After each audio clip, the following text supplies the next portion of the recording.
देश भर में जब भी हिंदू त्योहारों पर मजहबी आक्रमण होते हैं तो पहला प्रतिकार बजरंग दल की ओर से होता है। भले ही इसके लिए उन्हें तरह तरह के आक्षेपों का सामना करना पड़े और सेकुलर न्यायतंत्र द्वारा उत्पीड़न झेलना पड़े। जो लोग 20 से 25 साल से कम आयु के हैं उन्हें संभवतः पता भी नहीं होगा कि हिंदुत्व के जागरण में बजरंग दल की क्या भूमिका रही है।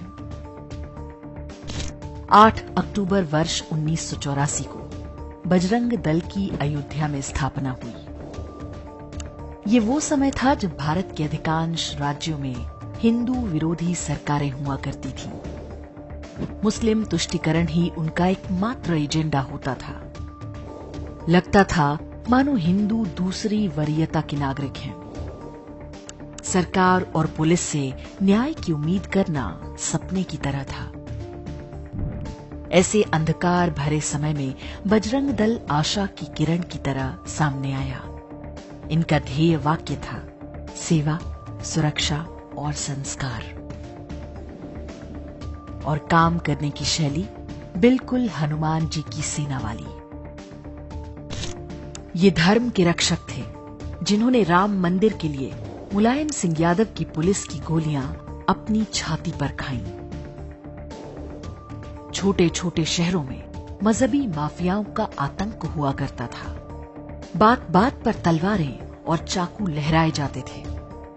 पुलिस का कहीं अता पता नहीं होता था।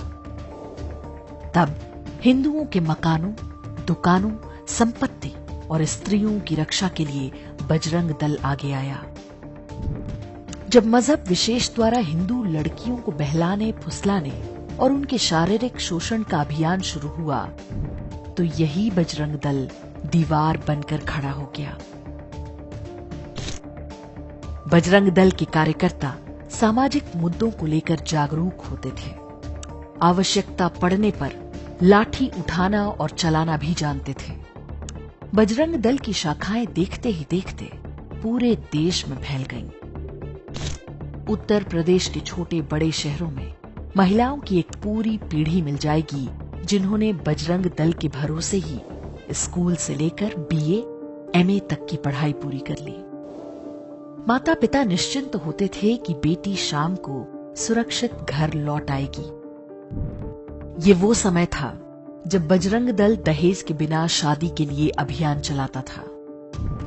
इसके संगठन में समाज के सभी वर्गों के लोग होते थे। न ऊंच नीच की भावना, न अमीर गरीब का भेद। बजरंग दल की सेवाओं का असर ये हुआ कि वो सेकुलर गिरोहों की दृष्टि में चढ़ गया।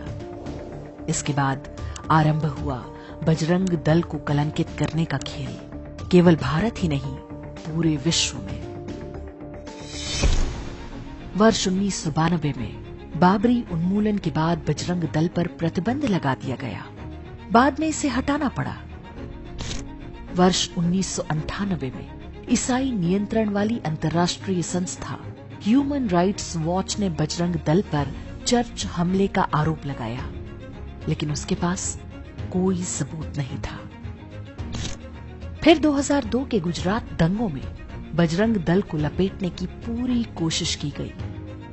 वर्ष 2005 में एनडीटीवी चैनल ने दावा किया कि महाराष्ट्र के नांदेड़ में बजरंग दल के कार्यकर्ता बम बना रहे थे ताकि देश भर की मस्जिदों में विस्फोट करा सके। जांच में ये पूरी कहानी फेक न्यूज सिद्ध हुई।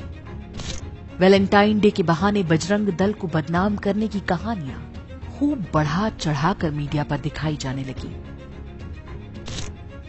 मनमोहन सिंह, सोनिया गांधी की सरकार बनने के बाद तो पूरे राज्य का एकमात्र लक्ष्य बजरंग दल के अस्तित्व को मिटा देना हो गया।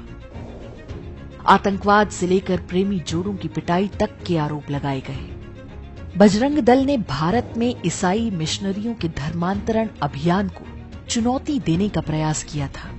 इसका मूल्य उन्हें चुकाना पड़ा।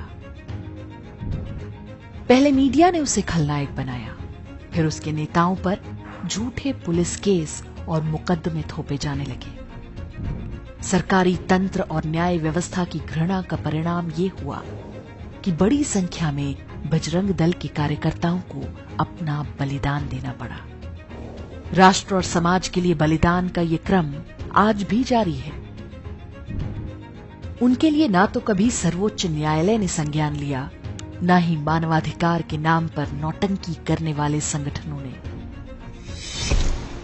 बजरंग दल हिंदू समाज की प्रतिरोधक शक्ति का प्रतीक है। देश के जिस भी क्षेत्र में बजरंग दल की शक्ति कम हुई, वहां देश विरोधी मजहबी शक्तियों को सिर उठाने का सबसे अधिक अवसर मिला।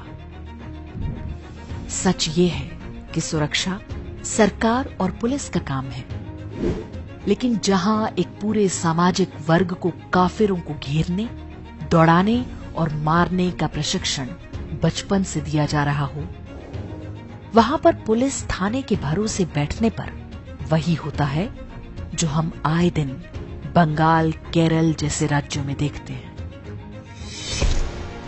एक समाज के रूप में हमें बजरंग दल और उसकी सेवाओं को सदैव स्मरण रखना चाहिए। ये नहीं भूलना चाहिए कि कैसे कुछ राष्ट्रभक्त युवाओं ने कांग्रेस और समाजवादी अंधकार युग में हिंदू स्वाभिमान की रक्षा की। बजरंग दल के कार्यकर्ता हमारे धर्म योद्धा हैं। उनका साथ दीजिए, उन शक्तियों का विरोध कीजिए जो उन्हें मिटाने में पूरी शक्ति के साथ जुटी हैं।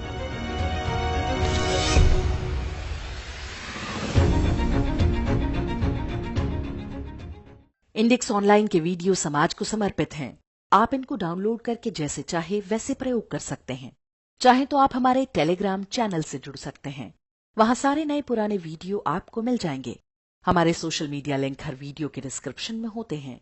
हमारा एकमात्र उद्देश्य हिंदू समाज को जागृत और एकजुट करना है। इसमें सहभागी बने। धन्यवाद।